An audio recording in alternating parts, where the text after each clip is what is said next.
રીતે બજારમાં કે પછી કોઈ બી દુકાનમાં તમને સિલિકોનની આ રીતે આઈસ ક્યુબ ટ્રે મળી જશે। તમારી પાસે ના હોય તો તમે કોઈ વાટકી કે બરફની ટ્રેમાં બી સ્ટોર કરી શકો છો।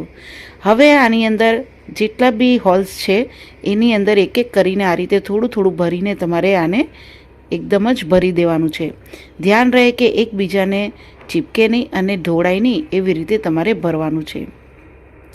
આ રીતે એકદમ જ ભરાઈ જાય પછી આને આપણે ફ્રીઝરમાં મૂકી દેવાનું તમારે, અને એકદમ જ બરફ જેવું થઈ જાય પછી આને ઉપયોગમાં લેવાનું રહેશે।